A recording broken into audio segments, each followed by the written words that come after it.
आप देख रहे हैं इंडिया टाउन न्यूज, भारत की बात। छत्तीसगढ़ में जहां एक और चुनावी सरगर्मियां तेज है, तो वहीं सुकमा जैसे जिलों में शांतिपूर्ण और निष्पक्ष मतदान सुनिश्चित करना प्रशासन के लिए एक बड़ी चुनौती बनकर सामने आए हैं। सुरक्षा के कड़े इंतजामों के बावजूद इन क्षेत्रों में चुनावी प्रक्रिया को संपन्न कराना हमेशा से आसान नहीं रहा, लेकिन तमाम चुनौतियों के बीच सुरक्षा में कोई लापरवाही नहीं की जा रही है। कड़े इंतजाम किए गए हैं ताकि मतदान प्रक्रिया निष्पक्ष संपन्न हो सके। और इसी कड़ी में सुकमा जिले में नक्सल प्रभावित इलाकों में शांतिपूर्ण मतदान सुनिश्चित करने के लिए प्रशासन ने कई कड़े कदम उठाए हैं। नमस्कार, आप देखना शुरू कर चुके हैं इंडिया टाउन न्यूज और मैं हूं आपके साथ सिमरन कौर।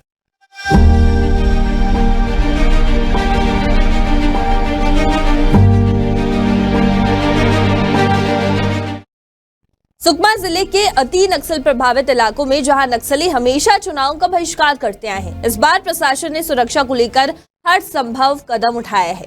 चुनाव की निष्पक्षता और सुरक्षा को ध्यान में रखते हुए जिले के 75 मतदान केंद्रों को शिफ्ट किया गया है, जिनमें से 18 मतदान केंद्रों पर मतदान कर्मियों को हेलीकॉप्टर के जरिए भेजा गया है। तो वहीं सुकमा और छिंदगढ़ ब्लॉक के भी कुछ मतदान केंद्रों को स्थानांतरित किया गया है। इन इलाकों में नक्सलियों की सक्रियता अधिक रहती है और इसलिए प्रशासन ने मतदान केंद्रों के स्थानों को बदलकर एक सुरक्षित और निष्पक्ष चुनाव सुनिश्चित करने का प्रयास किया है। इस बार के त्रिस्तरीय पंचायत चुनाव को लेकर प्रशासन ने हर मतदान केंद्र का गहन सर्वेक्षण भी किया है।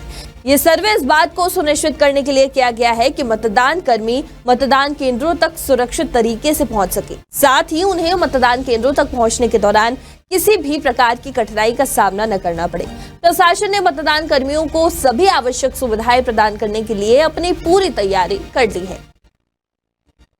आपको ये भी बता दें कि सुकमा जिले में त्रिस्तरीय पंचायत चुनाव 3 चरणों में होंगे। पहले चरण का चुनाव 17 फरवरी को सुकमा ब्लॉक में होगा, दूसरे चरण का चुनाव 20 फरवरी को छिंदगढ़ ब्लॉक में और तीसरे और अंतिम चरण का चुनाव 23 फरवरी को कोटा ब्लॉक में संपन्न होगा। इस बार की विशेष तैयारी के तहत कोटा ब्लॉक के 18 मतदान केंद्रों पर मतदान कर्मियों को हेलीकॉप्टर से रवाना किया गया है। ये केंद्र नक्सल प्रभावित क्षेत्रों में स्थित है, जहां पहुंचना बेहद मुश्किल हो सकता है। तो वहीं सुकमा एसपी किरण चौहान ने इस संबंध में जानकारी देते हुए बताया कि इन शिफ्ट किए गए मतदान केंद्रों पर सुरक्षा व्यवस्था को और भी मजबूत किया गया है।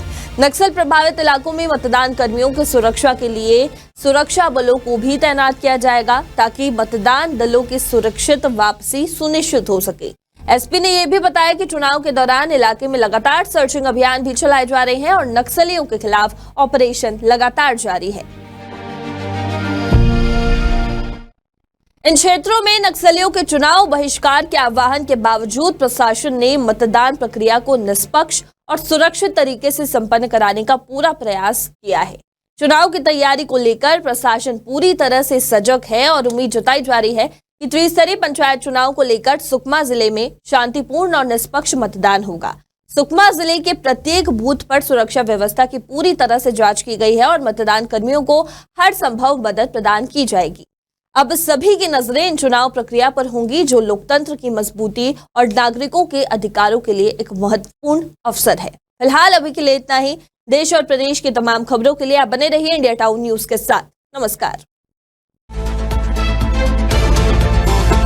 आप देख रहे हैं इंडिया टाउन न्यूज, भारत की बात।